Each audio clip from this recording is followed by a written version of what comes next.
tradition pour islamophobie et un tombereau d'insultes qui tombe sur ces dirigeants. Et ça, je trouve, c'est tout à fait frappant de ce qui se passe aujourd'hui. Et c'est bien qu'on en parle un jour où, justement, on doit se demander si on peut débattre encore en France aujourd'hui. Je sais qu'on va le faire avec vous deux, mais c'est vrai que ça devient de plus en plus compliqué. C'est-à-dire que on est dans le pays des anathèmes, où on ne peut pas parler de tas de choses, on ne peut pas nommer les choses. Voilà. Qu'est-ce que vous en pensez, Michel Onfray?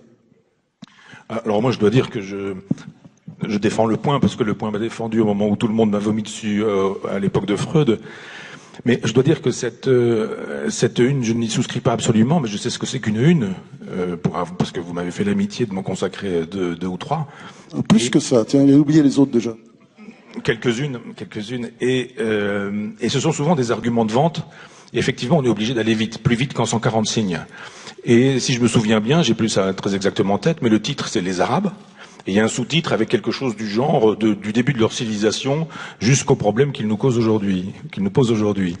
Et je trouvais que cette deuxième partie était quand même malvenue. On peut faire l'analyse de cette civilisation, de cette culture, et dire ce qu'est le Coran, etc. Mais d'imaginer que les Arabes nous poseraient problème aujourd'hui, ça me paraissait quand même pas très subtil. D'autant que l'intérieur du dossier n'aborde pas du tout ce problème-là, que c'est très sérieux, que moi j'y ai appris des choses, qu'on y interroge un historien du Collège de France qui m'a permis de prendre des notes. Henri Laurence, qui est un grand spécialiste. Absolument. Moi j'ai pris quelques notes parce que je vais faire des lectures à partir de ce dossier, mais je veux dire que le dossier ne méritait pas cette une. Mais pourquoi est-ce qu'on n'a pas le droit simplement d'écrire ça? Moi, je ne me souviens plus tout à fait de la formulation. Dire que les Arabes posent problème.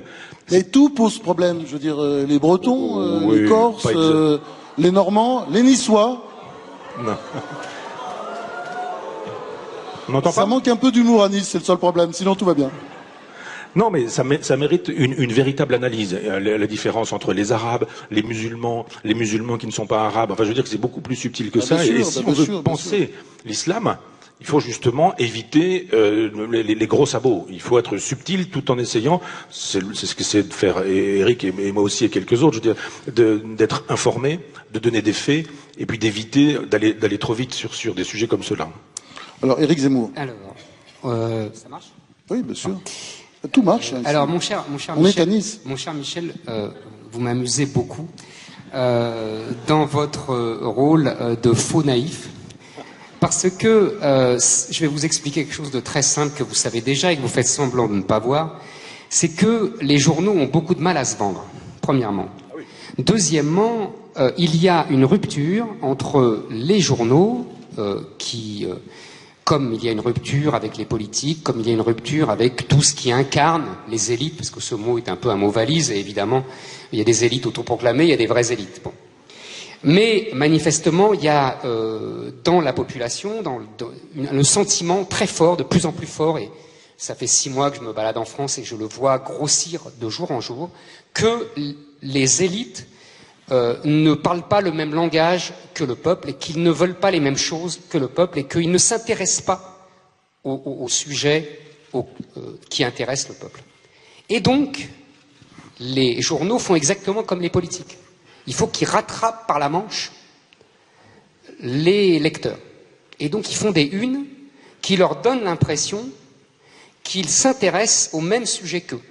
Et que, quand il y a des problèmes, qu'il y a des sujets qui leur posent problème dans leur vie, eh ben, les journaux doivent essayer de leur dire, mais vous voyez, nous aussi, on s'intéresse. Mais vous êtes journaliste depuis très longtemps. Ben, c'est ce que fait la presse depuis toujours. Mais absolument. Là, mais j'ai pas fini. Vous n'êtes pas en train de découvrir la Lune un peu, non? Ah bon. Parce que c'est la deuxième partie qui a changé. Mais dans le cadre, l'Express, je fais exprès de citer l'Express parce que c'est le grand spécialiste de ça et je trouve que c'est les hebdos qui ont tous imité l'Express. Je vais vous expliquer en quoi. Et dans le cœur des hebdos, alors là, on redresse, si vous voulez, le cœur des hebdos s'adresse, alors là, aux élites. Et on leur dit, voyez, on a fait une un peu populiste, comme on dit aujourd'hui, mais dedans, on va expliquer aux gens que c'est pas du tout ce qu'ils croient et on va les rééduquer. Et du coup, ça donne des choses d'ailleurs plutôt intéressantes. Dans Le Point, il y a l'interview du grand spécialiste de l'islam. Henri Laurence, j'ai déjà donné le nom pour la... Oui, qui est remarquable. Oui, bien sûr, remarquable. Je pas du tout, elle est remarquable. Collège de France, professeur au Collège de France. Par exemple, j'ai appris une chose, oui, j'ai retenu que le wahhabisme qui est donc un littéralisme musulman, a pris son essor parce que les Arabes qui étaient vaincus depuis en gros l'expédition d'Égypte, on pourra en reparler des heures, se demandaient comment renaître, comment revenir à la surface, et se sont inspirés des protestants qui sont revenus au texte littéral. Donc vous voyez, j'ai appris ça, je l'ignorais, et j'ai trouvé ça passionnant. Mais tout ça pour vous dire qu'il y a une dialectique assez hypocrite, il faut bien le dire, qui est que, comme les journalistes traitent un peu par le mépris les préoccupations des gens, et que ça se voit dans les ventes, ils essayent de rattraper ce mépris par des unes un peu racoleuses. Je trouve qu'il y a une dialectique. Enfin, non, mais je veux pas la défendre, non, le point, mais le point est un des rares journaux. Pas le point en général, non, mais c'est un journal qui n'a pas de problème de vente. Il a toujours pris comme ça un parti pris, je parlais disons, comment dire, subversif, oui, c'est ça, anticonformiste. Ça a toujours été le parti pris de ce journal. Oui, mais anticonformiste quand même, je suis désolé. Par rapport à d'autres titres, c'est certainement l'un des plus anticonformistes aujourd'hui en France. Ça dépend sur quel sujet. Non, on va pas discuter. Oui, d'accord, d'accord. Juste un mot, on peut dire qu'un certain islam pose problème. C'est pas exactement la même chose que dire les Arabes nous posent problème. Je pense que si vraiment on veut pouvoir... Michel. Alors là, vraiment, je pense que c'était pas l'idée du titre et c'était pas l'idée du journal et c'est pas ce que pense ce journal. Moi, j'y suis plus depuis 1 an et demi, j'y vais quand même souvent. L'idée que les Arabes pourraient poser au problème. Le sous-titre, l'idée que les Arabes, je me souviens plus exactement du sous-titre, mais l'idée que les Arabes pourraient poser problème aux Français, mais c'est une idée absurde. C'est vrai que c'est pas une idée absurde. Non, c'est ce qui fait problème. C'est là la différence. Excusez-moi. Non, ce qui fait problème. Non, ce qui fait, c'est une pratique religieuse. Non, Eric. pas du tout. Pardonnez-moi. Vous pouvez laisser passer ces mots, s'il vous plaît, madame. Merci. Non, pardonnez-moi. Vous faites semblant de ne pas voir les choses. Il y a, d'abord, quand Michel dit un certain islam, moi je veux bien. Enfin, lui-même explique, je l'ai vu faire la leçon, j'en jubilais devant mon écran, à Alain Juppé, lui-même a expliqué qu'il fallait lire le Coran, donc il y a différents islams, mais il y a quand même un seul texte. Et dans ce Coran, comme Michel l'a très bien dit... Il y a des prélèvements possibles. Voilà, et pas les mêmes. Comme toujours. Ah oui. Comme toujours. Mais si on prélève parmi les sourates agressives et dangereuses, on n'a pas le même islam que quand on prélève, par exemple, la fameuse sourate issue du Talmud qui nous dit pas de contraintes en matière de religion. Ça fait 2 islams quand même. Non, mon cher Michel. Et assez incompatibles quand même. Non, et si. Non. Mais si on veut bien penser la chose, il faut... Ça ne fait pas 2 islams. Pardonnez-moi. Si. Pardonnez-moi, pas du tout. Pour des tas de raisons. D'abord parce que, en islam, dans le Coran, le dernier texte est supérieur aux autres. C'est ce qu'ils appellent la règle de l'abrogation, premièrement. Et deuxièmement, de façon beaucoup plus conjoncturelle, le wahhabisme, qui est un littéralisme et qui donc s'applique et qui applique littéralement le texte, est en train de vaincre tous les autres. C'est ça l'époque. Et troisièmement, quand on parle arabe et musulman, je sais bien évidemment que tous les arabes ne sont pas musulmans et que tous les musulmans ne sont pas arabes. Il suffit d'aller en pays arabe. Non mais merci. Que tous les musulmans ne sont pas terroristes. Non mais merci. Non mais si on veut penser finement, il faut quand même éviter. Non mais c'est bien de le dire au départ. Non mais d'accord. En plus c'est pas gênant d'ailleurs. C'est bien de le dire au départ. On le dit. Mais maintenant il faut nuancer dans la nuance. C'est-à-dire qu'il faut dire que le génie de l'islam et le génie arabe, et je dis ça sans ironie, c'est que l'assimilation se fait tellement bien que tous les musulmans s'identifient aux arabes. Et que pour un musulman, il est au moins de façon mythologique un arabe. Tout l'islam. Que ça soit un pakistanais, que ça soit. Non, tout l'islam indonésien. Non. Mais dans l'imaginaire, cher Michel. L'imaginaire français. Non, pas du tout. Pas dans l'imaginaire français, justement. Pas du tout. Dans l'imaginaire musulman. Eric, là, il faut laisser la parole à Michel un moment. Sur quel sujet? Parce que non, moi qu'on finisse là-dessus, et puis après on passera à la suite. Sur l'islam, c'est ce qu'il vient de dire. Oui, donc moi je pense qu'il faut effectivement considérer qu'il y a des islams et qu'on doit pouvoir récupérer un islam républicain. Mais il y a plein de... Non mais...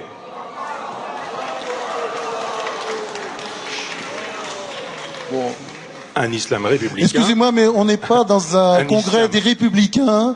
Et moi je ne me comporterai pas comme Nicolas Sarkozy. Ici, on siffle personne, on débat. Non. On a dit qu'on essayait de débattre, hein. Non, mais c'est pas grave. Je dis, je disais tout à l'heure que tout dépend du prélèvement. Personne n'a sifflé. J'ajoute un islam républicain, quelques-uns sifflent, faut être cohérent. C'est-à-dire vous auriez dû siffler précédemment ou pas siffler du tout. Si effectivement je dis qu'il y a des islams en relation avec les prélèvements, il y a effectivement la possibilité d'un prélèvement qui va rendre possible un islam terroriste, et on le sait et on le voit, mais il y a aussi un autre islam qui rend possible, avec les prélèvements qui seront faits, un islam républicain. Je vois bien que, par exemple, quand Juppé dit qu'il n'a jamais lu le Coran, combien, parmi ceux qui vont à la messe le dimanche et qui sont dans cette salle, ont lu la Bible? Combien sont capables d'avoir une discussion un petit peu technique sur ce qui distingue l'Exode, le Deutéronome, le Lévitique? C'est tout à fait normal. Parce que le catholicisme n'est pas un texte du livre. Non. Ce n'est pas une religion. Le problème, il n'est pas là. Ça passe justement par les prêtres. Inscrit dans l'histoire, et il faut faire de l'histoire et pas de l'idéologie. Quand on fait de l'histoire, il y a une diversité des islams, il y a des lectures possibles du Coran, il y a des sourates abrogeantes, des sourates abrogées, je le sais bien, sauf que personne ne peut nous dire quelles sont lesquelles. Si. Non. C'est chronologique. Non, pas du tout. C'est chronologique, c'est facile. Mais si vraiment. Et les plus guerrières sont les dernières. Si vraiment on veut faire un travail très précis, le Coran a été écrit sur plusieurs siècles. Et alors, de sorte. Ah ben oui, non mais faisons de l'histoire pour le coup et pas de l'idéologie. Et quand on fait de l'histoire, il y a eu des Corans divers et multiples. Mais ça ne se dit pas. Mais des Corans divers et multiples jusqu'à ce qu'à un moment donné, on décide qu'il y aurait un Coran. Et aujourd'hui, on ne parle plus que d'un seul Coran. Où est la vérité? Mais certains diront. Comme la Torah. Non, mais certains diront le Coran le plus près, le plus vrai, est celui qui est le plus près du prophète.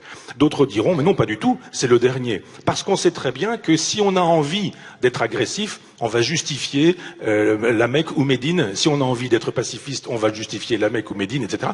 Et que c'est a posteriori qu'on fait ces choses-là. Il y a des gens qui ont envie d'être violents, Coran ou pas, et il y a des gens qui, Coran ou pas, ne sont pas violents. Il suffit simplement de regarder autour de soi. Tout le monde connaît des musulmans qui boivent de l'alcool, qui mangent du porc, qui sont républicains, qui n'ont jamais voulu de vote communautariste. Ça existe aussi. Ils ne sont plus musulmans, Michel. Non, mais c'est comme les chrétiens qui aujourd'hui... Mais il y a des chrétiens aujourd'hui... Non, ils le sont. Il y a des chrétiens aujourd'hui qui ne croient pas au ciel, au paradis, au purgatoire, à l'Immaculée Conception, qui ne savent pas ce qui distingue l'Assomption de l'Ascension. Ils ne sont plus chrétiens. Eh oui, mais ils sont catholiques. Mais ça, j'y peux rien. Non, ah bah oui, ils sont de culture. Alors à ce moment-là, il ne reste plus beaucoup de catholiques. Et on n'est même pas bien sûr. On est bien d'accord. Et on n'est même pas bien sûr que le jour où le pape François nous dit que si on dit du mal de sa mère, il va mettre une gifle à l'autre, on n'est même pas bien sûr que le pape soit catholique. On est bien d'accord. Alors si même le pape ne l'est plus, effectivement, on va avoir du mal. Alors. Éric répond et après on passe à la suite du débat. Parce qu'on a d'autres sujets. Ah bon, d'accord, très bien. Non, mais c'est très simple. Je pense que je suis en désaccord avec les deux branches de l'alternative de Michel. Quand il dit il y a un islam terroriste, je ne suis pas d'accord. Il n'est pas terroriste. Excusez-moi. Simplement, il applique. On pense au califat islamique, on pense aux frères Kouachi, etc. C'est ça quand il parle d'islam terroriste, j'imagine. Pas du tout.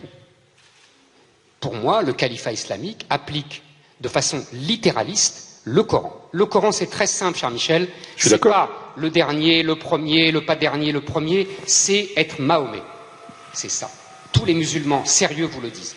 Il faut refaire tout ce qu'a fait Mahomet. Or, Mahomet, il n'a pas seulement dit aimez-vous les uns les autres, pour paraphraser Jésus-Christ, il a aussi dit il faut tuer, il faut exécuter, etc. Et il l'a fait. Contrairement à Jésus et contrairement même à Moïse dans la Torah, qui était un chef de guerre, mais qui, lui, ne participait pas au combat. Vous connaissez l'image des bras qu'on portait, c'est-à-dire qu'on portait les bras de Moïse comme ça, et quand Moïse se tenait les bras en l'air, les Hébreux gagnaient dans le désert, et dès qu'il baissait les bras par fatigue, ils perdaient. Et c'est pour ça qu'il y a deux types qui sont venus lui soutenir les bras. Pourquoi je vous dis ça? Pour vous montrer qu'il y a une différence de comportement. Il n'est pas d'accord sur Jésus. Est-ce que je peux répondre sur Jésus? Parce que quand on dit Jésus, pacifique, etc. Jésus, il a tué personne. Il a tué personne, sauf qu'il nous met dehors les marchands du temple, avec un fouet. Mais il tue pas. Mais il ne tue pas. Il ne tue jamais personne. Non. Je voudrais finir là-dessus en disant que c'était le Jésus qu'Hitler aimait beaucoup. Il y a dans Mein Kampf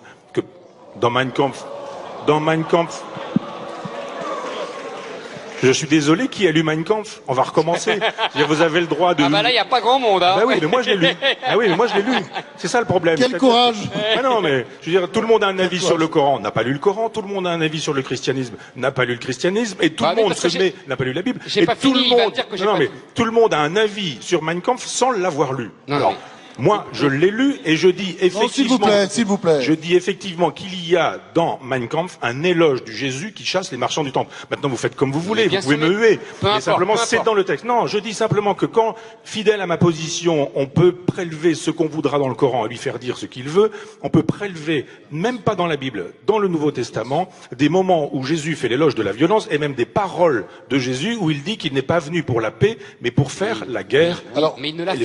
Sauf que quand on l'a fait au nom de Jésus, c'est au nom de ces textes-là qu'on le fait. Et s'il y a l'Inquisition, ça se fait pas contre Jésus. S'il y a les croisades, ça se fait pas contre Jésus. S'il y a des ethnocides en Amérique du Sud, ça ne se fait pas contre Jésus. Ça se fait au nom du Jésus qui chasse les marchands du temple. Bien sûr, mais alors. Et d'autres diront, mon Jésus à moi, c'est celui qui pardonne les péchés, c'est celui qui n'agresse pas. Théorie du prélèvement. On va pas débattre 3 heures sur Jésus, parce que là, vous faites de la sémantique. Mais non. Je finis mon histoire de terroriste. Pour moi, ils ne sont pas terroristes. Simplement, ils appliquent strictement la charia. C'est-à-dire que les frères Kouachi ont appliqué une exécution par un tribunal islamique. Et Daesh, j'ai coutume de dire que l'Arabie Saoudite est un Daesh qui a réussi. C'est exactement la même chose. Et maintenant, pour l'islam républicain, pour moi, c'est un oxymore. C'est-à-dire qu'on ne peut pas, à partir du moment où, qu'est-ce que c'est que la République? C'est le pouvoir du peuple, et c'est la loi qui s'impose, la loi des hommes qui s'impose à la loi de Dieu. Tout ça est le contraire de l'islam, qui ne connaît que la loi de Dieu et qui ne connaît que la soumission à la loi de Dieu. Vous allez me dire immédiatement, le judaïsme aussi et le christianisme aussi, et je vous dirai, vous avez raison, sous réserve, on ne va pas faire des discussions théologiques 3 heures, sauf que, et le christianisme et le judaïsme se sont vus imposer, pour le christianisme c'est par la République, pour le judaïsme c'est par Napoléon en 1807, des contraintes très strictes, et se sont vus imposer des suppressions de références et ont dû se soumettre à la loi républicaine. Le problème, c'est qu'on n'a jamais eu, on n'a pas eu de Bonaparte en France depuis, et que donc c'est ça qu'il faut faire avec l'islam. Je suis entièrement d'accord. Mais c'est bien ce que je dis. S'il y a effectivement une comptabilité, il faut que quelqu'un qui soit républicain soit capable de dire que c'est l'islam qui obéit à la République et pas la République à l'islam. Bon. Merci. Donc c'est intéressant ce débat quand il a commencé, parce que je vous demande vraiment de rester calmes les uns les autres, parce que l'idée de ce débat, c'est quand même peut-on débattre en France? Moi j'aimerais bien qu'on puisse montrer, d'autant plus que ce débat est télévisé, qu'on puisse montrer qu'on peut débattre à Nice sans forcément s'insulter dans le public. Alors, moi oui, non mais vraiment, un peu de calme, ça fera du bien. Donc je voudrais, là on va lister un certain nombre de problèmes. On pensait que ce débat... comment dire, ce serait pas vraiment un débat. Moi, j'étais sûr qu'il y aurait des points de désaccord. Vous voyez, déjà, ça commence sur l'islam. Il y a un point de désaccord clair entre Michel Onfray et Éric Zemmour. On va aborder un deuxième sujet. Et moi, on m'a beaucoup dit, je l'ai lu d'ailleurs dans la presse, qu'ils étaient d'accord là-dessus. Moi, je suis pas sûr. Bon, moi, je suis le seul libéral sur cette estrade, parce que je suis libéral, j'ai jamais caché mon jeu. Bon. Michel Onfray a une réputation d'antilibéral, Éric Zemmour aussi, et pourtant j'ai du mal à croire que, et on va peut-être commencer par lui, que Michel Onfray soit systématiquement antilibéral. Pourquoi? Parce que quand vous lisez son œuvre, il y a un personnage qui ressort, bon, on a tous compris, Nietzsche, Épicure était au sommet des sommets, mais il y a aussi Proudhon. Et Proudhon, il y a un tel anarchisme dans Proudhon, qu'on n'est pas très loin du libéralisme. On est quand même en marge du libéralisme, c'est-à-dire que vous verrez, dans quelques années, il ira dedans. Ouais, ça c'est clair. C'est clair. C'est l'évolution normale. Michel Onfray, non? Vous me prédisez un avenir de vieux con, mais c'est déjà le cas. Alors, oui, je suis d'accord avec Éric sur l'antilibéralisme, mais il y a plein de façons d'être antilibéral. Donc on est d'accord sur l'idée qu'effectivement le libéralisme est une catastrophe pour la France. La France qui est un pays qui n'est dominé par une sorte de communisme mou, puisqu'il y a 57% de dépenses publiques, de dépenses d'État. On est quand même sous un régime du communisme mou que du libéralisme. Dictature libérale. Oui, enfin, ce qu'il y a de libéral dans un pays où il y a 7% de dépenses publiques. Enfin bon, ça c'est ma... Si, non mais je vais répondre à ça, c'est un sujet fondamental, j'allais en parler. Je vais définir mon libéralisme, le système dans lequel l'argent fait la loi. L'argent fait la loi. Donc c'est pas terrain, c'est à moi où on nous dit c'est l'argent décidé. Ça, tout le monde est contre, forcément. Non, tout le monde est pour. Mais chez les maisons, dans les maisons d'édition, on voit bien aujourd'hui qui décide de la fabrication d'une couverture, les commerciaux, qui décide d'un titre, les commerciaux, qui décide qu'un manuscrit va devenir un livre ou ne va pas devenir un livre, les commerciaux. Et même quand le directeur éditorial se met à penser comme un commercial. Est-ce qu'on va faire de l'argent avec ce livre ou est-ce qu'on va pas faire d'argent? Si on fait de l'argent, on le prend. C'est mauvais, pas grave, on fait de l'argent. Celui-ci, c'est génial, on va pas faire beaucoup d'argent. On va vendre 200 exemplaires, mais ça risque de marquer l'histoire de la littérature ou de la pensée. On le prend pas. C'est ça le libéralisme. Mais vous avez raison, comme il fonctionne actuellement, le libéralisme est une contrainte de chaque jour. Donc on a effectivement les inconvénients du libéralisme et pas les avantages du libéralisme. Alors mon libéralisme, effectivement, il passe par la communauté, la coopération, la mutualité, la fédération, ce qui n'exclut pas l'État, ce sur quoi nous nous retrouvons tous les deux, parce qu'il y a chez Proudhon, le dernier Proudhon, celui de théorie de la propriété, cette idée que l'État peut garantir l'anarchie. L'anarchie n'étant pas le désordre, entendons-nous bien, mais c'est presque la définition du libéralisme, ça, cette définition-là. Non, oui, bien sûr. Non, presque. Tout est dans le presque. Le libéralisme dira pas besoin d'État pour ça. Oui, mais quand il est caricatural. Il y a une main invisible. Quand il est caricatural, enfin, on peut pas. Oui, c'est vrai, c'est plus. Enfin, oui, c'est. Raymond Aron n'aurait jamais dit ça. Bah, bien sûr. Enfin, je sais pas. Même Adam Smith n'aurait pas dit ça, d'ailleurs. Ah, pardon, excusez-moi.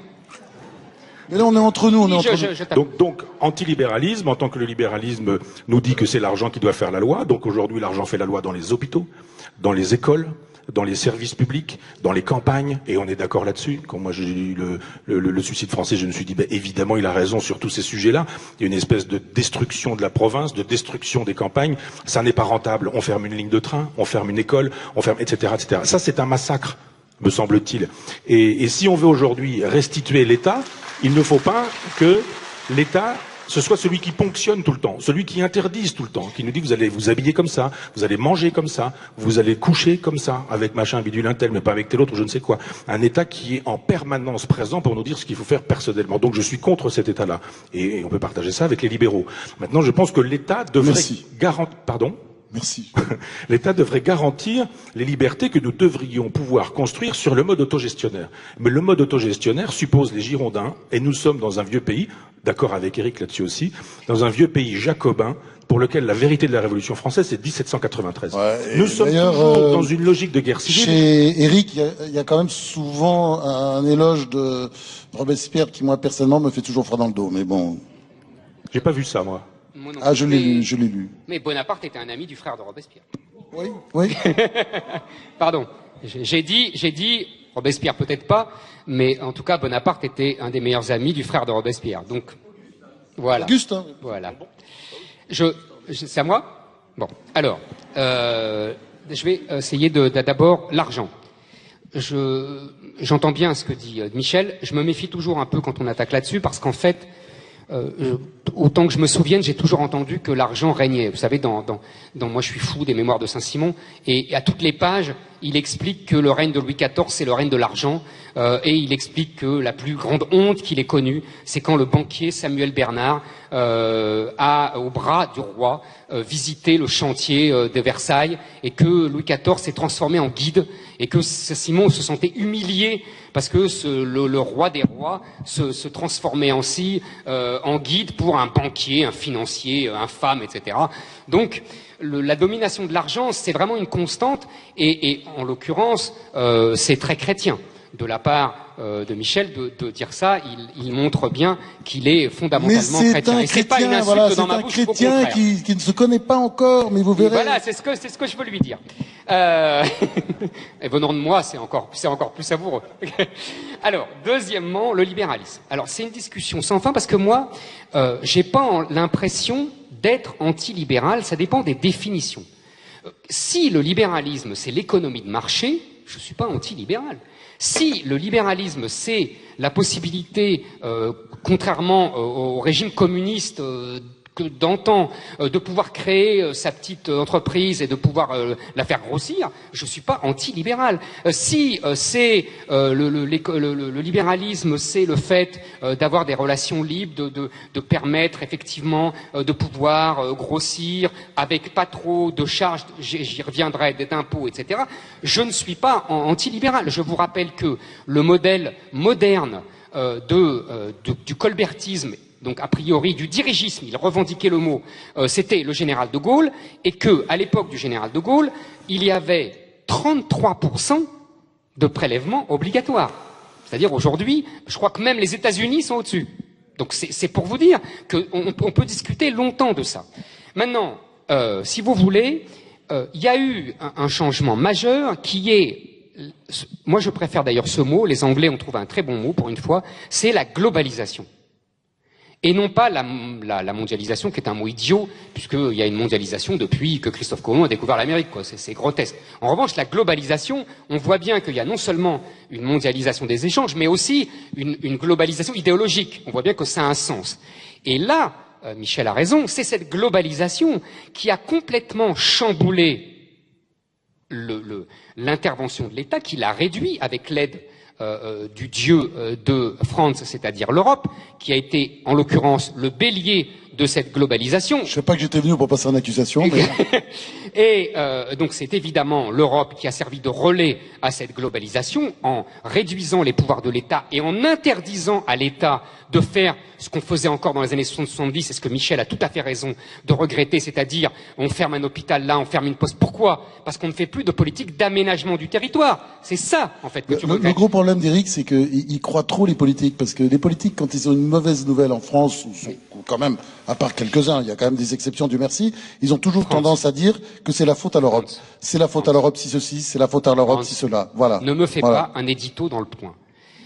Pourtant, ils sont excellents, hein. Excellent. Le Point est un excellent mais journal. Ne me les fais pas. Et d'ailleurs, c'est un journal qui organise des débats ouverts. Voilà. Voilà. Non, ce que je veux dire, des débats ouverts. C'est évident. On se respecte mutuellement. Mais c'est ce que je fais. C'est évident que c'est l'Europe, France. Sérieusement. C'est l'Europe, là où tu as raison, avec l'accord de tous les gouvernements. Je ne dis pas le contraire. Mais en tout cas, du peuple. Voilà, à la place du peuple. Bon. Maintenant, en fait, j'ai lu récemment un livre tout à fait remarquable d'un polytechnicien qui s'appelle Monsieur Sarlat, je crois, et qui dit cette chose que je crois, ça m'a permis d'avancer dans ma réflexion. Il dit en fait, nous sommes trop libéraux et trop sociaux. Je m'explique, ça va être très rapide.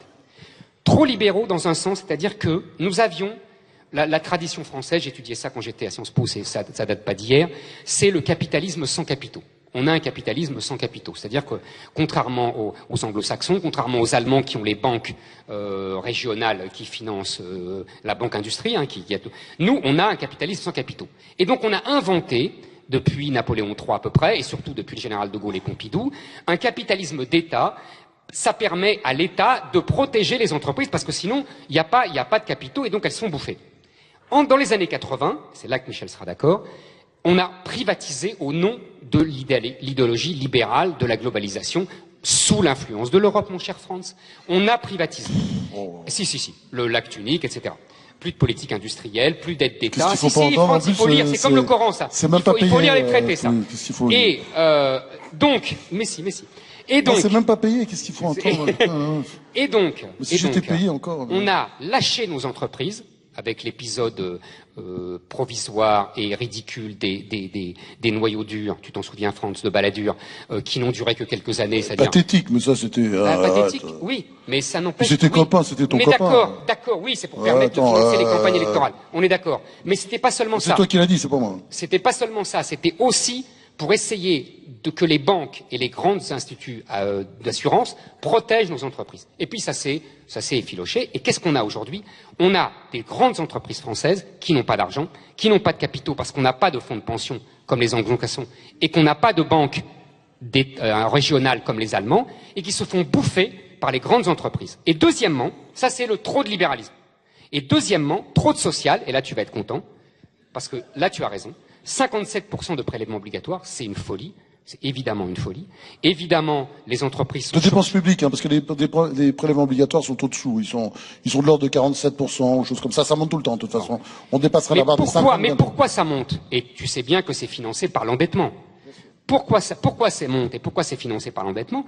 Parce que justement, on ne maîtrise plus du tout nos grandes entreprises qui délocalisent à mort, qui créent du chômage ici, qui créent de la richesse uniquement à l'étranger, Renault étant l'exemple emblématique que je donne dans le livre avec la politique de M. Schweitzer, qui était l'ancien patron.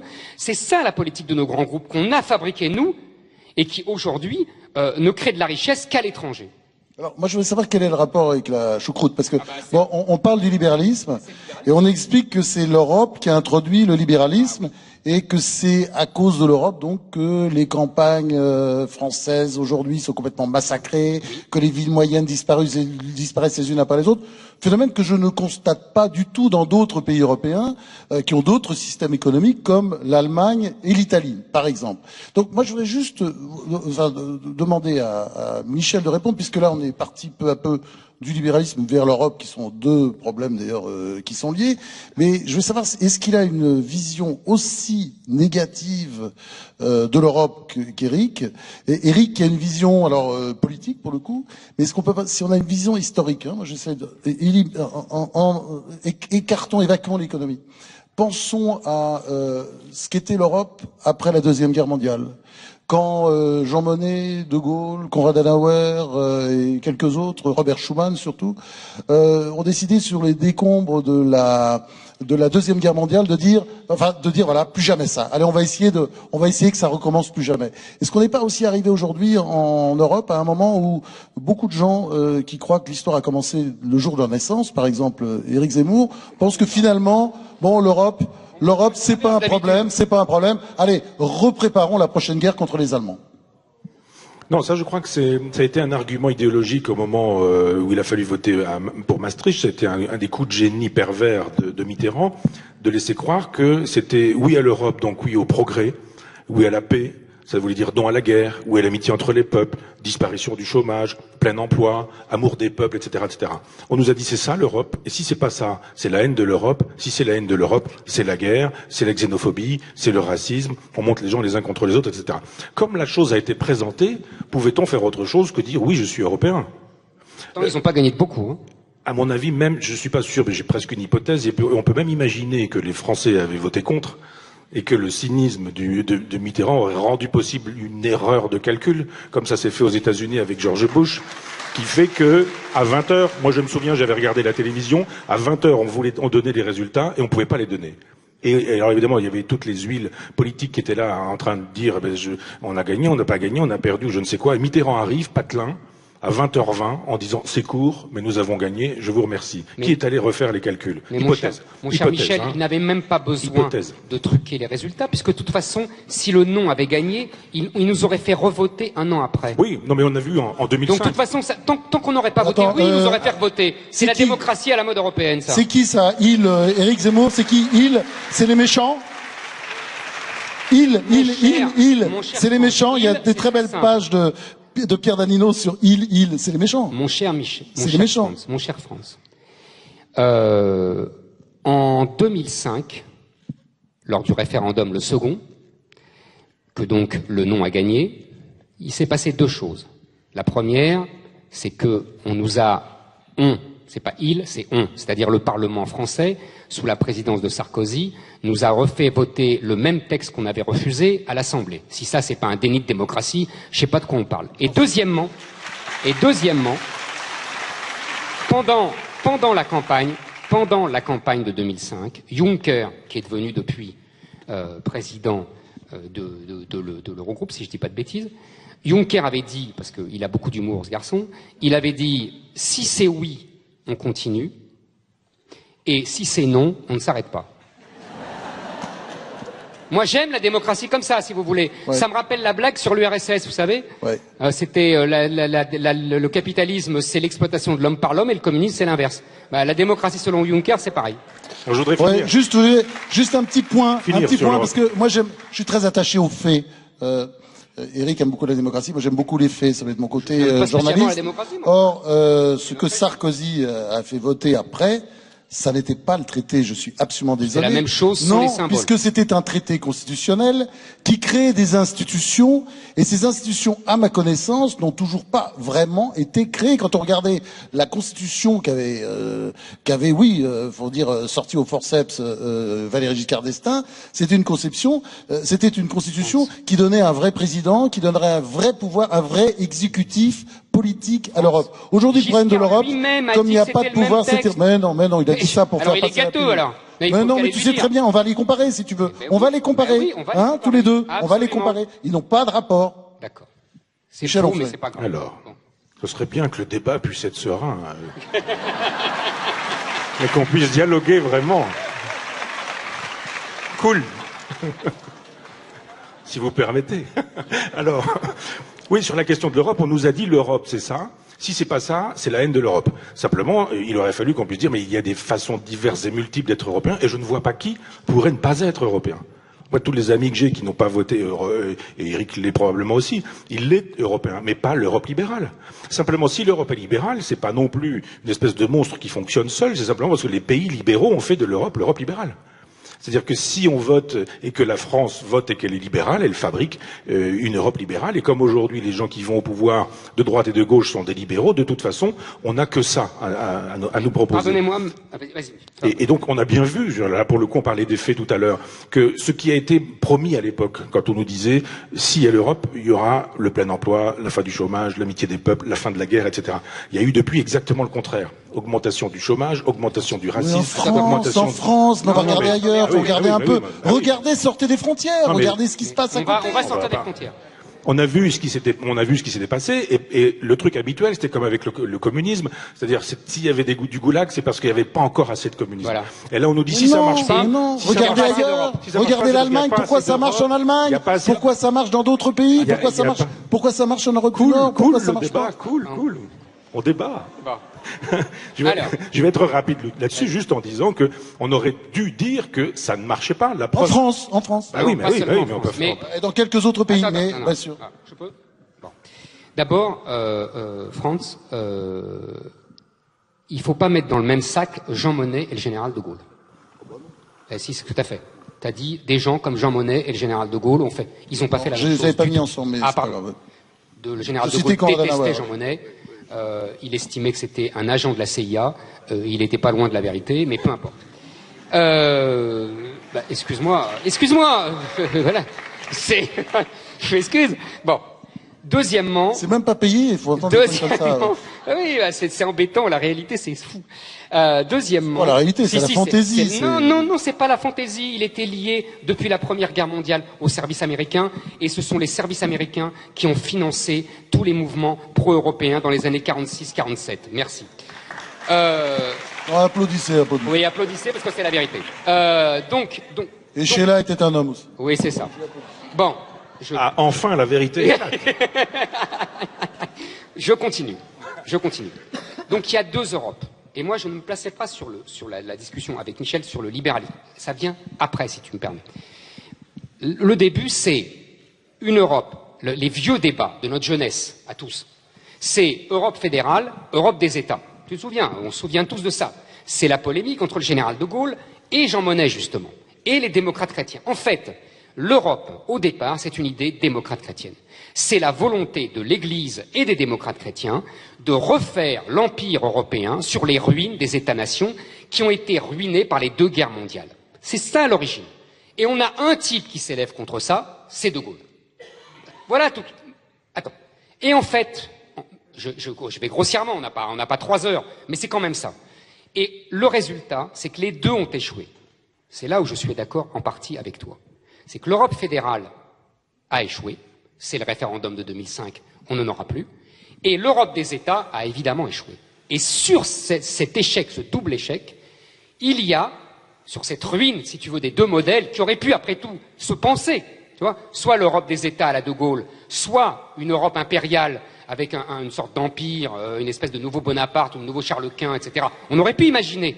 Non, on a l'entre-deux qui est le pire. C'est-à-dire une espèce de désordre, de trucs ni fait ni à faire, dans lequel s'engouffre ce que tu appelles le libéralisme, c'est-à-dire le pouvoir des grandes entreprises, c'est-à-dire le marché qui domine tout, c'est-à-dire le droit. On ne parle jamais du droit, mais le vrai vainqueur de tout ça... T'es devenu Besancenot, là, maintenant, toi, non ? Mais pas du tout, mais c'est un fait. Le droit européen est un scandale. Le droit européen nous a privés de toute souveraineté. C'est le vrai scandale, c'est le droit européen, ce n'est même pas le marché. Non mais il a raison, parce que moi je fais des conférences depuis très longtemps, et pour se faire applaudir par une assistance, et y compris à Nice, vous dites du mal de l'Europe ou des élites, ça marche très bien. Applaudissez. Michel. Je vais dire du mal de l'Europe et des élites aussi. Parce que on peut quand même dire qu'on veut l'Europe, qu'on veut l'État et qu'on repense l'État. Ah bah oui, mais c'est aussi... Eh bien non, pas dans la logique d'un Proudhon, le dernier Proudhon, théorie de la propriété, qui nous explique que l'État peut garantir les options libertaires, celles auxquelles je crois, d'une nation. Proudhon dit à la fin de sa vie, à la fin de son œuvre en même temps, que... Là, on a un vrai sujet. Ah oui, que l'État, on est dans une vieille logique allemande, germanique, hegelienne, philosophique, enfin l'État avec une majuscule, et on considère qu'on essentialise l'État, il faudrait aimer l'État ou ne pas aimer l'État. Mais le droit aussi, c'est très germanique. C'est-à-dire bien sûr. Notre conception du droit Absolument. européen, elle est germanique Absolument. aussi. Et pas latine, comme on est d'accord. On est d'accord. C'est-à-dire que si on veut repenser l'État, et on peut le faire, et on doit le faire, et pas du tout dans les catégories de l'absolu, du genre on aime, on n'aime pas. Ça, c'est la grande philosophie allemande, la grande tradition de la philosophie allemande. C'est plus subtil, la tradition française. Elle n'est pas dialectique, elle n'est pas hegelienne, et elle est pragmatique. Elle est pragmatique, c'est-à-dire que Proudhon, il dit, mais ça sert à quoi l'État? Si ça sert à exploiter, c'est pas bon. Si ça sert à libérer, c'est bon. Donc moi, j'ai été bêtement longtemps contre l'État pour cette raison-là, jusqu'à ce que, découvrant cet ultime texte de Proudhon, je me dis, mais il a raison. C'est comme une pomme, c'est comme un couteau. On peut peler une pomme, on peut égorger son voisin avec un couteau. C'est la même chose avec l'État. On peut exploiter les gens avec l'État.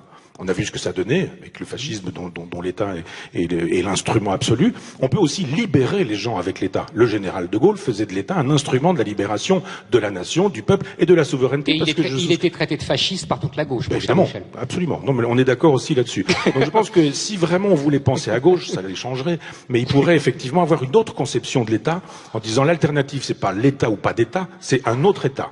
Et l'État qui garantirait les citoyens, qui les garantirait même face à cette Europe qui est devenue elle-même un État exploiteur, eh bien ce serait l'occasion de permettre des contre-pouvoirs. Mais ça, c'est un projet politique national, ça devrait pouvoir exister. Ce n'est pas possible dans le cadre actuel. Actuel, c'est vrai. Bon alors, ce débat avait très bien commencé sur l'islam parce que vous n'étiez pas d'accord. Sur l'Europe et le libéralisme, on sent des... Ouais, là, plutôt un semi-accord. Moi, je me sens exclu totalement. Une critique commune, mais pas forcément des solutions communes. Oui, c'est ce que j'allais dire, parce que moi, sur... Que je ne partage pas du tout, parce que sur Proudhon, j'ai beaucoup de choses à dire sur le... Ouais. Donc, on est pas d'accord là-dessus. Mais, j'aimerais maintenant qu'on aborde d'autres sujets. Non, monsieur, s'il vous plaît, on s'en fout de votre avis. D'autres sujets comme mai 68, cool, par le exemple. débat, cool. Cool, ça va, on s'entend tout le temps. Mais ouais, celui-là, je sais pas ce qu'il fait, là, il est très excité. Il est payé par la CIA. Non, KGB. Un peu excité, là, oui, je sais pas ce qu'il fabrique, là, oui. Donc, calme. Alors, autre sujet, alors peut-être là de discorde, d'après ce que j'ai lu dans vos livres différents, mai 68. Mai 68, le bilan pour Éric Zemmour, il est globalement hyper négatif. C'est presque d'ailleurs un livre, on peut dire le suicide français contre mai 68. Enfin, les résultats, ce qu'a fait mai 68, alors que Michel, n'est pas extatique évidemment devant le bilan de mai 68, c'est difficile, mais dit quand même que il y a aussi de bonnes choses à retenir de mai 68. On commence par Michel. Oui, alors d'abord, j'avais été très étonné en lisant Malraux, en lisant les chaînes qu'on abat, de découvrir que mai 68 avait eu lieu presque partout sur la planète. C'est ça qu'on oublie la plupart du temps. C'est-à-dire quand il nous dit il y a eu des choses sur les campus américains, Mexico. Bien sûr, mais oui, ça a commencé. C'est même fondamental. On en reparlera, mais absolument, c'est fondamental. Absolument. Les campus américains, c'est fondamental. Absolument. Comme on est nous franco-français, jacobins, centralisés, parisiens, etc. Mai 68, ce sont les barricades du quartier latin avec Cohn-Bendit, son sourire devant des CRS, etc. Des espèces de bons points qu'on donnait aux élèves de mythologie. Donc, moi, je ne souscris pas à cette mythologie-là. D'abord parce que gamin, j'avais 9 ans en mai 68, j'ai 10, je sais plus, enfin, je suis né en 59, oui, c'est ça. Et j'ai vu, moi, mai 68, concrètement, sans trop comprendre, évidemment. J'avais une institutrice communiste qui nous foutait des baffes, qui fumait en cours, qui écoutait Europe 1, et qui attendait le grand jour, et qui prenait les informations, comme on disait. Et il y avait le général de Gaulle à la télévision, avec son costume de général, et mon père trouvait que ça chauffait quand même. Et on voyait des bagnoles en feu. Donc j'ai compris que quelque chose avait lieu, là, et dans le village où il y avait la fromagerie, la laiterie, etc., les laitiers avaient refusé d'aller chercher le lait. Donc mai 68 a eu lieu pas seulement à Paris, mais dans la totalité de la France. Pas seulement dans la totalité de la France, mais en Europe. Pas seulement en Europe, mais dans le monde entier. Ça veut dire que pour le coup, penser mai 68 à partir de Paris, c'est une erreur. Il faudrait penser à partir d'une philosophie de l'histoire, ce que fait Éric, qui ne pense pas, contrairement à ce que tu disais tout à l'heure, à partir de sa date de naissance. Au contraire, il est l'un des rares à avoir la culture... Non, mais c'est vrai, la culture et l'histoire. Bon, je m'excuserai peut-être. Non, mais c'est vrai. Non, mais il y a pas mal de gens dont c'est le cas, effectivement, qui pensent à partir d'eux-mêmes, mais c'est pas le cas d'Éric Zemmour, qui a une culture historique, et on peut effectivement débattre à partir de faits. C'est le moment de refraternisation. Non, mais on attend la suite. Non, mais je veux dire, moi j'ai lu son livre et c'est rempli d'informations justes et avec lesquelles il faut composer. Il faut composer avec le réel, pas avec l'idéologie. Donc mai 68 a eu lieu et de fait quelque chose s'est passé qui a fait que on n'a plus parlé les uns les autres de la même manière quand on était supérieur hiérarchique, inférieur hiérarchique, homme, femme, parents, enfants, instituteurs, etc. Ça, c'est une bonne chose. La mauvaise chose, c'est que la destruction de valeurs qui avaient fait leur temps n'a pas été remplacée par des valeurs nouvelles. C'est-à-dire que ce moment de négativité qui a été mai 68 aurait dû être suivi par un moment de positivité qui n'a pas eu lieu. Donc je dis oui à ce moment de négativité d'abord parce qu'on ne peut pas dire non au réel. C'est un mouvement qui concernait la totalité de l'Occident. L'Occident est une espèce de bête vivante. Ça vieillit, ça fatigue, c'est né, ça meurt, ça disparaît, la civilisation disparaît, etc. C'est un mouvement de civilisation, pas seulement une espèce d'épiphénomène parisien. Parce que c'est absolument frappant, ça va jusque dans les pays de l'Est, parce que Dubček, c'est la même époque. Mais absolument. Et quand on a compris ça, on se dit, on ne peut pas dire non à ce qui a eu lieu. Notre erreur, moi je me sens pas trop coupable de ça, parce que j'avais pas l'âge de contribuer positivement. Je dirais l'erreur des intellectuels, des philosophes, dont on a beaucoup parlé à l'époque, ceux dont on dit qu'ils sont la French Theory outre-Atlantique, c'est-à-dire les Deleuze, les Foucault, les Guattari, les Derrida, etc., ont déliré. Et intellectuellement, ça a produit encore des effets chez Najat Vallaud-Belkacem, par exemple. Absolument. Mais oui. Toute la théorie du genre, la théorie pédagogique, tout ce genre de choses, procède de l'arrivée au pouvoir d'une partie de cette génération qui a été formée par la French Theory.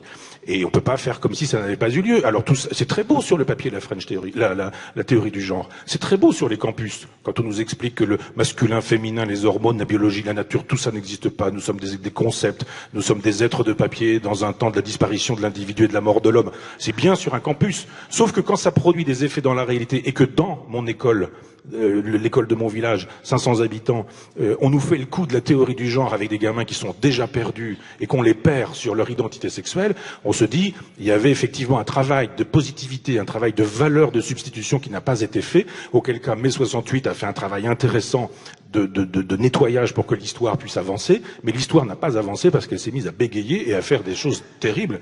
Et le constat qu'on fait aujourd'hui est 10 fois terrible, quoi. Donc alors, le bilan... Je peux répondre ?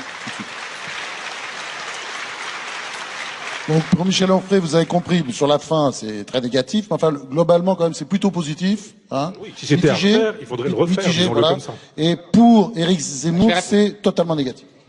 Alors, d'abord, il faut bien comprendre, et Michel a tout à fait raison, de dire que c'est un mouvement occidental très profond qui vient des États-Unis, qui vient des campus américains dans les années 60, qui a été remarquablement analysé. Mouvement noir aussi en même temps, aux États-Unis. Attends, c'est exactement ce que j'allais dire. C'est évidemment lié. Qui a remarquablement été analysé pour la France par Revel, qui a été sans doute génial. Vraiment, pour travailler sur mon livre, j'ai relu des tas de bouquins. Ni Marx ni Jésus. Exactement. Et c'est brillantissime. Le type a tout compris dès le début des années 70. C'est remarquable. Et pour les États-Unis, j'encourage tout le monde, même si c'est un peu casse-pied à lire, c'est Christopher Lasch qui a le mieux analysé cette évolution. Voilà. Alors, qu'est-ce qui s'est passé? En fait, et mai 68, je finis, la spécificité française quand même, que Michel a balayé avec dédain, c'est d'avoir, c'est la spécialité des Français depuis 3 siècles, c'est qu'on met des mots sur les événements. Et on met des mots, pas toujours les bons, sur les événements. C'est-à-dire qu'on a mis, dans un premier temps, une logorrhée marxiste sur un événement qui ne l'était pas. Et en tout cas, qui était individualiste. Et qui était une défense et de l'individu et des minorités, tu as tout à fait raison France, puisque c'est le début des mouvements noirs, c'est le début des mouvements féministes, et avec le règne de l'individu roi. Ça, c'est comment dire, le destin posthume de mai 68. Parce que sur le moment, moi j'ai le même âge que Michel et on comprend rien évidemment, mais sur le moment, les acteurs eux-mêmes ne comprennent rien, puisqu'ils lui donnent un discours marxiste de lutte des classes collectiviste, alors qu'il y a la grève générale des ouvriers, ils croient qu'on refait Lénine. Alors qu'en fait, pas du tout. On ne refait pas du tout Lénine. C'est là où Revel avait tout à fait raison, ni Marx, ni Jésus. Maintenant, c'est là où je ne serais pas d'accord avec Michel. Je pense que, qu'est-ce que c'est que ce mouvement, aujourd'hui, avec le recul, pas avec la logorée marxiste de l'époque. Qu'est-ce que c'est que ce mouvement? C'est en fait un mouvement qui détruit les structures traditionnelles. La famille, la nation, la patrie, etc. L'Église. En fait, c'est le deuxième épisode de 1789. C'est ça, c'est fondamental. Le deuxième épisode, c'est la suite et fin. Sauf que, tant qu'il y avait l'affrontement qui a occupé tout le XVIIe siècle, tout le XVIIIe siècle, tout le XIXe siècle, entre cette poussée de l'individualisme émancipateur que défend Michel et les résistances des structures traditionnelles, église, famille, etc. Il y avait une dynamique, il y avait une dialectique, il y avait quelque chose de très positif, parce qu'en fait, il y avait des structures traditionnelles qui tenaient bon et qui assuraient la continuité historique de la civilisation, et puis il y avait cet individu qui essayait de se cogner comme ça et qui essayait de s'émanciper de tout ça. Je crois que, à partir de mai 68, les structures traditionnelles sont définitivement mortes. Et que c'est ça notre catastrophe. Notre catastrophe, c'est que l'individu émancipé est tout seul. Et donc, ce n'est pas, contrairement à ce que dit Michel, des délires de la déconstruction, ce n'est pas, je suis d'accord sur, ça va de Deleuze à Najat Vallaud-Belkacem, ça c'est vrai, mais ce n'est pas des délires, c'est simplement l'individu roi que tu valorises, mais qui est devenu fou parce qu'il est tout seul, parce qu'il n'a plus de structure traditionnelle pour le contenir. Et c'est pour ça qu'il y a un capitalisme fou que tu dénonces, et c'est pour ça qu'il y a un consumérisme fou, et c'est pour ça qu'il y a un féminisme totalitaire qui se transforme en théorie du genre. Mais ce n'est pas un délire, tu comprends? C'est simplement le bout du film. Oui, mais... Bon. Ouais.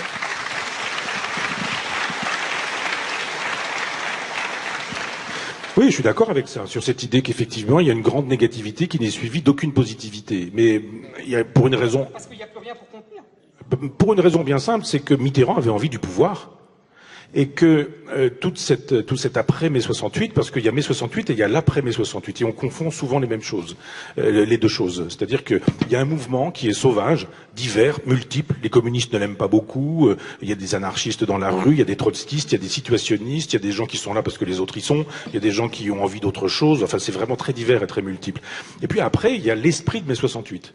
Qui fait effectivement, et tu as raison, que l'individu se retrouve dans un moment de nihilisme généralisé dont nous ne sommes pas sortis, parce que des gens auraient pu à l'époque nous sortir du nihilisme. De Gaulle, hélas, c'était trop tard, on lui a signifié son congé, il est parti, et on s'est aperçu que un pouvait éventuellement cristalliser une positivité de la gauche, ça aurait été Mitterrand. Dans l'opposition, il avait commencé à le faire. Le Mitterrand d'avant 81 est un homme de gauche. Il parle à gauche, du moins. Il parle la langue marxiste, comme il dit. Absolument. Et il la parle très bien. Absolument. Il le dit lui-même, d'ailleurs. Mais oui. On aurait pu imaginer que, fédérant l'écologie, le féminisme, le désir d'une autre pédagogie, etc., il ait une positivité s'il avait aimé la France, s'il avait aimé la République, s'il avait aimé non pas le pouvoir pour le pouvoir, mais le pouvoir pour faire quelque chose. Il arrive au pouvoir, il s'est servi de ce nihilisme-là comme d'une espèce d'escalier, il est passé, il est arrivé au pouvoir. En 83, il dit ça y est, fini de rigoler, la rigueur, le fameux libéralisme, l'Europe, et puis je vous ai bien eu. Et quand Mitterrand dit mai 68, ça a été 10 ans de perdu pour moi. Il dit en fait, il n'y aurait pas eu mai 68, je serais arrivé 10 ans beaucoup plus tôt et on aurait pu faire des choses. Après De Gaulle. C'est ça. Et on se dit, mais on voit bien, et toi tu le connais mieux encore avec les biographies que tu as pu écrire, sur l'espèce de cynisme de ce personnage, mais Oui, enfin, il y avait pas qui se ressemble, ça semble. Oui, oui. Mais ouais. Moi aussi, je sais faire applaudir une salle. Non, mais je veux dire, il va regretter d'être venu, France, en fait. Et on voit comment le personnage n'avait rien à faire de la gauche, rien à faire de la République, rien à faire de Jaurès, rien à faire du Beaucoup peuple. à faire de l'Europe. Ah bah évidemment, sûr, bah oui. pour sauver sa peau. Oui, ah bah Pour oui. sauver sa peau. Non, mais il avait des convictions. Mais lui aurait été, il aurait pu parce qu'il fait des Il avait des fautes. convictions d'ailleurs. Mais il y avait des gens bien avec N'oublie lui. pas, Il avait- Mitterrand, c'est cet homme malade qui tient à peine debout et il a besoin, avant de partir, de faire 2 discours, l'un à Strasbourg, l'autre à Berlin. Ah, vous voyez. C'est nous- la lutte. finale. Nous, mais on Allez, a va chanter appelé. l'international. ici, On à appelait Nice. ce débat peut-on débattre en France. On pensait qu'on pouvait débattre à Nice. Je pense que c'est très compliqué. Attends, mais je voudrais- Surtout quand ça plaît pas à la salle. Mais je vais finir quand même. Non, mais comme ça plaît pas à la salle, faut continuer. Et la phrase de Mitterrand qui voulait dire comme ça, la voix chevrotée, ça, Je vous ai cette belle compris. phrase, c'était non, pas du tout. Ah non, c'est vrai, c'est pas lui. C'est une phrase d'ailleurs prophétique pour Éric. Je qui est donne mon fausse. corps à Le la France. nationalisme, Ah non, pas lui non c'est la plus. guerre. Et c'est faux. Voilà. Et Mais c'est ça, une phrase non. fausse. C'est pas une phrase de cynique. C'est une phrase Ça n'est fausse. pas une phrase de cynique. C'est quelqu'un qui en a bavé mais ça, pendant je suis la guerre, d'accord. comme Mais c'est une plein de phrase gens fausse. qui en ont soupé pendant la guerre. Alors, Voilà. Bon. je voudrais répondre Alors, parce que je- juste un mot parce que Non, moi mais je là, voudrais tu vas qu'on être aborde content, un je suis autre pas du tout sujet. d'accord avec- Ah, très bien, d'accord. Je suis pas du tout d'accord avec lui. Ah, enfin. Non, mais vraiment, Moi, je crois au grand homme. Hein. je vais- Et je Alors, crois au grand homme de gauche aussi. Moi aussi, je crois au grand homme. Et Mitterrand était un très petit homme. Moi, je crois au grand homme, mais bon. Mais je crois en l'occurrence que Michel se trompe et que on peut faire le procès de Mitterrand, mais c'est pas le sujet. Je vais pas du tout me placer Bah, sur ce ça, plan-là. au moins on se ferait applaudir. On peut Non, mais oui, remettre mais ce justement, soir un peu, là, tu vois. justement, je vais pas le faire. Justement, je vais pas le faire. Mitterrand, les Je élites, pense que l'Europe, tu vois, Mitterrand a exploité ça, oui, avec cynisme, oui, mais il est largement dépassé par ce mouvement. Non, mais vraiment, j'en ai pour 2 phrases. Je voulais dire simplement que c'est là la contradiction que Michel ne veut pas voir de lui-même. Il ne peut pas dire qu'il est favorable à ces mouvements émancipateurs qui détruisent les structures traditionnelles. Enfin, comment ne pas l'être? Mais moi, je suis pas favorable. Bah attends, les mouvements féministes, t'es obligé. Non. Bah attends, t'as vu comment les femmes étaient Mais traitées? elles n'étaient pas maltraitées du tout. C'est un mythe. C'est un mythe. Elles n'avaient même pas le droit d'avoir des carnets de chèques. Oh là. Fallait demander au mari. Heureusement que Giscard est passé par là. C'est terrible Les salopes. comme cet argument-là. Non mais c'est extraordinaire parce que cet argument revient en boucle. Mais tout le monde s'en fout. À l'époque, personne n'a de carnet de chèques. Les ouvriers sont payés à la semaine. Enfin. Enfin, mais vraiment. Et c'est pour ça que laisse-moi finir. Allez, Après, les tu vas dire femmes que c'est à fini. la cuisine. Les Oh femmes là. à la cuisine. Mais les femmes ont toujours travaillé, Franz, voyons. Au Moyen-Âge, elles sont déjà sur les marchés. Arrête avec cette caricature à la Françoise l'héritier, c'est bon. Donc je continue.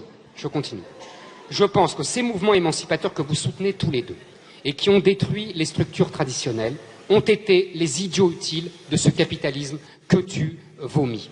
C'est-à-dire que tu ne peux pas défendre les uns et attaquer les autres. Il faut choisir. Soit tu es toi aussi l'idiot utile de ce capitalisme-là, soit simplement tu dis ah bah oui, il aurait peut-être fallu réfléchir avant. Donc, Ces tu veux dire, on mouvements-là. envoie les chars contre les femmes et les noirs, Non, c'est ça? je suis. Oh. Non, mais je résume.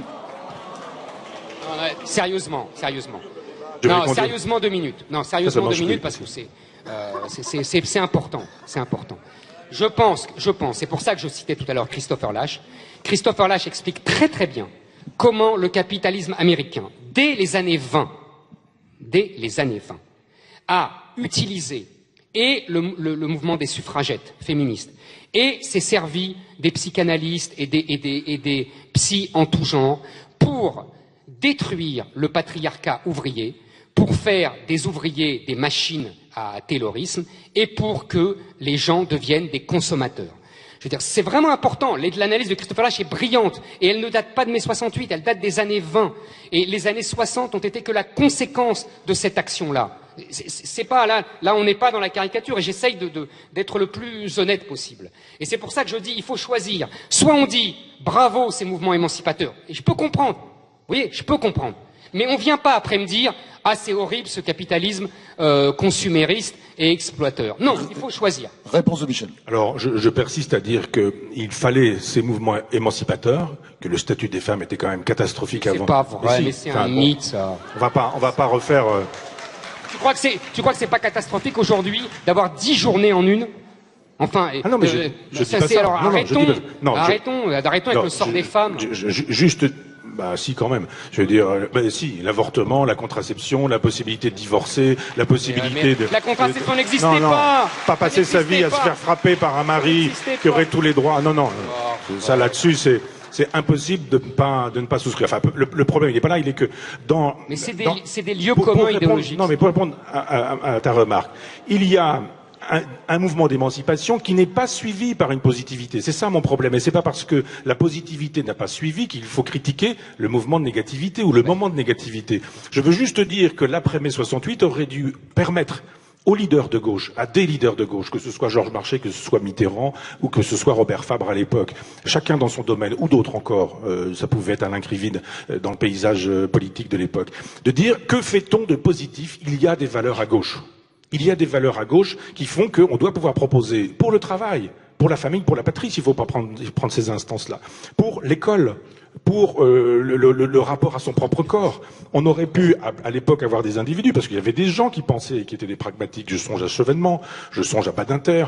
Voilà des gens qui étaient capables, à l'époque, d'avoir... Mais ils n'étaient pas d'accord. Hein. Non, mais parce que, pour des raisons bien simples, c'est que Mitterrand a fait de l'électoralisme comme aujourd'hui à gauche, voulait être élu, quand il a été élu, voulait être réélu, et n'a rien eu à faire de la France, de la République, de la trace dans l'histoire. Non, je pense qu'un grand homme de gauche, c'est pas quelqu'un qui veut être élu et réélu. Mais ça dépassait Mitterrand, ça dépassait tout ça. Ça l'a dépassé parce que ça faisait bien son affaire. Tout à l'heure, tu t'es moqué très judicieusement. Et ça a agacé Franck. Et j'étais d'accord avec toi. Quand tu as dit, on nous fait exactement comme le communisme. Si ça marche pas, c'est qu'il faut plus de communisme. L'Europe, si ça marche pas, c'est qu'il faut plus d'Europe. Et tu fais la même chose. Tu nous dis, si mai 68 n'a pas marché, c'est qu'il fallait encore plus de gauche. Non, j'ai pas dit ça. Non, j'ai pas dit ça. Simplement, non. Ça ne marche pas. Je le redis en une phrase. Je dis, il y a eu un moment. Il y avait plus de contraintes. Il y avait plus de contraintes. La contrainte, c'est bien. C'est tout. C'est ça qu'il faut apprendre. Et comme on a détruit toutes les contraintes. J'ai pas dit le contraire. Non. Je dis qu'on pouvait, le moment de négativité était nécessaire, la preuve, il a eu lieu. Je dis juste. Ça c'est un providentialisme. Non. Ça c'est tout est bien. Lisbonne, il y a un tremblement de terre à Lisbonne, c'est Dieu qui veut bien. Le mot bien, je ne l'ai pas utilisé. Ah si, t'as dit la preuve, il a eu lieu. Non, je dis ça a eu lieu. Maintenant, après que ça ait eu lieu, il y avait la possibilité de repenser et la gauche, et la République, et la France, et la nation, etc. Non. Les gens du CRS le faisaient à l'époque avec Chevènement. Mais ils avaient une vision traditionnelle de la République, qui reposait sur une société hiérarchisée, qu'on avait abattue. Mais personne ne veut que la hiérarchie disparaisse. Simplement, si. Non. Mais bien sûr que si. Non, jadis, avant mai 68, disons-le comme ça, la hiérarchie était de droit divin. C'était l'homme sur la femme. C'était les parents sur les enfants. Quel que soit le père, quels que soient les parents, c'était le patron, etc., etc. Moi, je suis pour la hiérarchie dans la mesure où elle est consentie et librement consentie. On doit pouvoir accepter qu'effectivement, des gens sachent et d'autres ne sachent pas. Par exemple, l'idée qu'à l'école, ce soit les enfants qui apprennent des choses aux enseignants, c'est du délire. C'est pourtant ce qu'on nous enseigne aujourd'hui. Je pense qu'effectivement, on doit pouvoir, à gauche, proposer des valeurs qui soient post-68 hard et qui ne soient pas dans la logique du avant, c'était un homme, une femme pour la vie. Si c'était une catastrophe sexuelle, fallait faire semblant de faire comme si ce n'était pas le cas. On avait un mari violeur, on trompait son mari, on faisait 5 enfants. Mais c'était ça, la vie avant. Après, il y a eu la contraception, il y a eu l'avortement, il y a eu la possibilité du divorce. Juste aller jusqu'au bout de mon truc pour dire que ça n'a pas été idéal dans la mesure où on a dit maintenant tout est possible, tout est pensable, allons-y. Et on a eu des intellectuels qui ont défendu la pédophilie, on a eu des partous dans des groupes. Mais ça, c'était les années 70, oui. Je te rappelle. Hein. Et bien c'est pour moi la négativité. Oui. Simplement l'idée que... Non, c'était la liberté. Associer la sexualité à ce qu'elle était précédemment, c'est-à-dire la famille, la tradition, la reproduction, etc., associer la sexualité à ces choses-là. Ça n'a jamais été associé, tu lis Casanova et tu sais que c'est pas associé. C'était des élites. Mais c'était pas des élites, tout le monde raisonnait comme ça. Le libertinage de l'aristocratie, Voyons, le peuple. Mais non. Juste dire que nous avons à gauche manqué le train des valeurs. Et nous aurions pu défendre des valeurs de gauche qui auraient permis d'éviter le réactionnaire, c'est-à-dire au sens étymologique, c'est pas une insulte, hein, mais celui qui voudrait restaurer un ordre ancien en disant c'était mieux avant, en disant non, c'était pas mieux avant, mais ça aurait pu être mieux que ce qui a eu lieu parce qu'il y a eu un défaut de pensée, un défaut de réflexion, un défaut de positivité et que nous sommes coupables de ce défaut. Michel, tu es, pardonne-moi, une nouvelle incarnation d'une phrase que j'adore et qui est maintenant un peu galvaudée, c'est la phrase de Bossuet, Dieu rit de ceux qui déplorent les effets dont ils chérissent les causes. Et tu viens d'en donner une nouvelle preuve. Mais non, je persiste à croire que les valeurs sont encore à construire. Moi, je n'ai pas fait mon... Mais des valeurs, elles se construisent pas. Elles sont le produit des siècles de civilisation. Elles ne se construisent pas comme ça. Justement, c'est une transition pour... là, on arrive à la fin de ce débat. Qui a été... Ah oui, c'est vrai qu'on reste... On serait bien resté toute la soirée, mais il y a un concert, l'opéra, voilà, il a toute une vie et on est obligé de respecter. Alors voilà, donc la question pour terminer. Moi, j'ai juste envie une question sur l'avenir. Comment vous le voyez, l'avenir? Évidemment, on pourra pas épiloguer pendant des heures là-dessus, mais bon, il y a Michel qui est pessimiste au fond, qui a une vision très pessimiste de l'histoire. De l'autre côté, Eric est pessimiste, mais je suis pas sûr qu'il le soit tant que ça. C'est-à-dire, il est très pessimiste. Alors, on commence par qui? Allez, une bataille de pessimistes alors maintenant. Allez, Michel? Moi, je ne me sens pas pessimiste, je me sens tragique. C'est pas exactement la même chose, c'est-à-dire qu'il y a dans l'opposition optimiste-pessimiste, l'optimiste voit le meilleur partout, le pessimiste voit le pire partout. Moi, je sais, c'est un peu prétentieux, mais de voir le réel là où il est, comme il est, et quand il n'est pas réjouissant, de dire qu'il ne l'est pas. C'est ce que j'appelle un tragique, en ce sens. Je pense qu'on est tous les deux tragiques. Absolument. Après, il faudrait dire ce à quoi on croit. Moi, je persiste à penser en termes de civilisation. Je pense qu'on a le nez dans le guidon, que Internet, Twitter, etc., les informations en temps continu, le jet continu avec les informations qui sont là en permanence, nuit et jour, tout ça fait qu'on est dans un éternel présent et qu'on est incapable de penser et le passé et le futur. Et grâce soit rendue à Éric Zemmour d'avoir de l'histoire, la connaissance de l'histoire, et de renvoyer à l'histoire. On est dans une époque qui est ignorante en matière d'histoire, c'est terrible, c'est terrible. Je crois juste que quand on est dans une perspective de civilisation, relire Hegel, c'est le son sur la philosophie de l'histoire, y compris des philosophes dont il suffit de prononcer le nom pour se faire insulter, Spengler, Toynbee, pas pour dire qu'on est spenglerien, mais juste pour dire qu'on doit pouvoir sortir du vieux schéma chrétien et marxiste, du genre le progrès toujours, et on s'en va vers une espèce de parousie du prolétariat ou ce genre de choses, mais de dire non, ça ne se passe pas comme ça. Tout le monde a vu les pyramides, tout le monde a vu le Parthénon, tout le monde a vu le Forum romain, et tout le monde a vu que ces civilisations étaient mortes. Les civilisations sont mourantes, elles sont mortelles, on le sait depuis Valérie, ici à Nice, on devrait le savoir mieux encore, et je pense que notre civilisation est mourante. Alors je dis pas c'est bien, c'est pas bien, on devrait faire ceci pour conjurer, il faudrait revenir à des valeurs anciennes ou je ne sais pas quoi, je dis juste que il y a un constat qui s'effectue et qui fait la démonstration, après on va pas rentrer dans le détail, mais que le judéo-christianisme a eu lieu, qu'on peut en faire une date de naissance en disant voilà Constantin début du IVe siècle avec une espèce de montée jusqu'au XIIe siècle par exemple. Quand on voit le nombre des monastères cisterciens qui se construisent au XIIe siècle, on se dit il y a une grande vitalité chrétienne. Simplement ça s'en va, ça disparaît doucement et là nous sommes en queue de comète. Nous avons fait notre temps, cette civilisation est morte. Il reste à peu près ce qu'Épicure faisait à l'époque où il ouvre son jardin, c'est-à-dire de dire le bateau coule, mais il y a la possibilité d'être dans un salut personnel, c'est-à-dire d'être droit, d'être debout, et de dire le nihilisme ne passera pas par moi. Eric. Alors,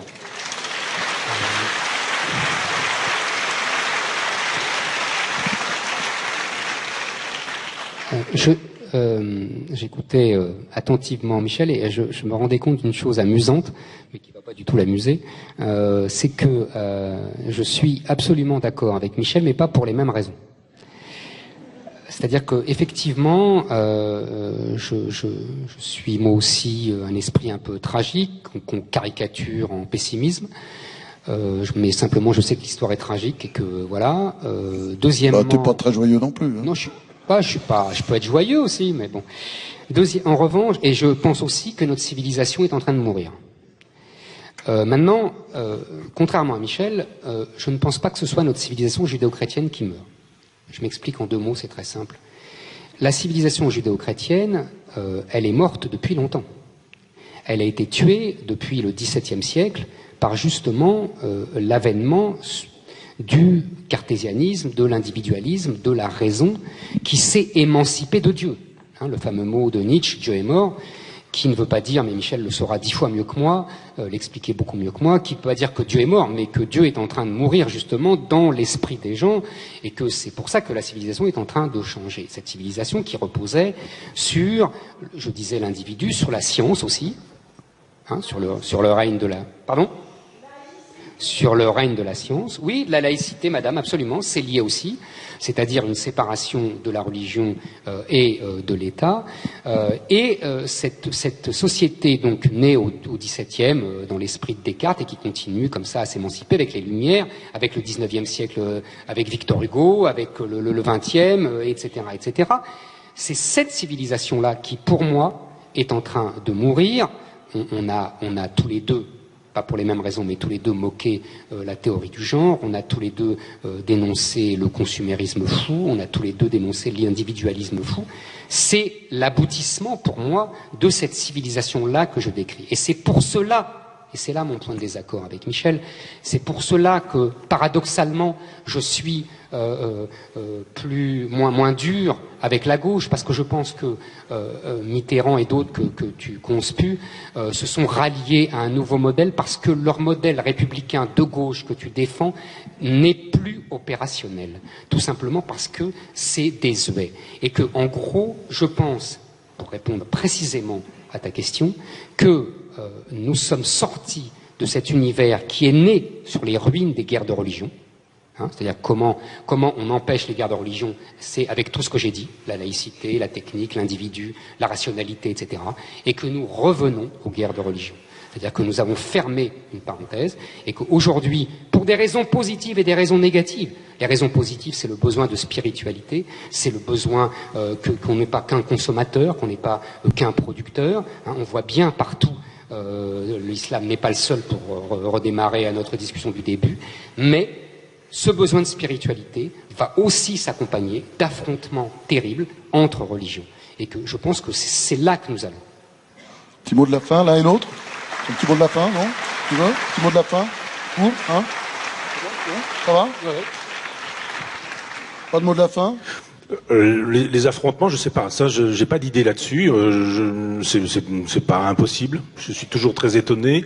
Mais plutôt étonné aussi parfois dans le bon sens, c'est-à-dire quand on nous dit tout est catastrophique, l'islam nous guette, ils sont tous là, ils veulent mourir, etc. Ça fait 2 ou 3 jours que je suis à Nice. Dès qu'on est à une terrasse de café, on voit des avions qui sont atteignables par des armes qui sont en circulation. Ça n'a heureusement jamais eu lieu.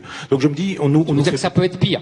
Non, certes, je suis d'accord. Non, mais je veux dire je suis d'accord. Non, mais tout le monde nous dit la guerre est pas loin, la guerre est possible, etc. Je veux dire, les bazookas ou les machins comme ça, c'est en vente sur Internet, quasiment. Et on se dit là, n'importe qui peut se mettre dans une chambre d'hôtel et puis viser un avion et exploser 500 personnes. C'est fort heureusement, entendons-nous bien, ça n'a pas eu lieu. Donc je me dis à un moment donné, l'idée de la guerre civile, peut être agitée comme un fantasme. Je me dis juste qu'il y a des attentats, c'est trop. Il y a un régime. C'est pas un fantasme pour moi. Non, j'ai dit il y a. J'ai pas dit on fantasme sur l'idée qu'il y aurait des attentats. J'ai dit il y en a. Simplement, quand on regarde on regarde l'histoire, je dirais, on se dit c'est une péripétie. On n'est pas dans une logique de guerre civile où on ferait exploser des avions, où on ferait dérailler des trains, où ce serait là en permanence. Alors on peut dire on n'y est pas encore. C'est ça. Oui, moi je pense pas forcément je ne pense pas forcément qu'on y aille. Je pense que ça se fera plus en douceur. Je pense qu'on y va tout doucement. Ça sera plus en douceur. Le mot de la fin, c'est quoi? Oui, je pense qu'on y va tout doucement. Et d'une certaine manière, on pourrait peut-être conclure sur quelqu'un auquel on est souvent associé. Le roman de Michel Houellebecq est très intéressant parce que il montre comment les choses se font en glissant doucement. Pas forcément avec la violence, mais simplement avec ce dans quoi les Français ont quand même aussi pas mal excellé, la collaboration. Et je trouve que il y a parfois des façons de mettre en évidence la collaboration. On regarde, Eric et toi, France, vous aurez probablement les chiffres, mais c'est quoi la collaboration en 40? C'est quoi la résistance? 1%, 2%, quoi. Exactement. Voilà, c'est rien du tout. C'est rien du tout. Voilà. C'est ce que j'allais dire. Eh oui. Donc il y a pas besoin, et c'est une guerre civile. Entre collaborateurs et résistants, c'est une guerre civile. Après, on est dans l'hypothèse concernant le déroulement de l'histoire. Je ne dis pas que ça n'aura pas lieu. Je dis simplement que là où nous en sommes,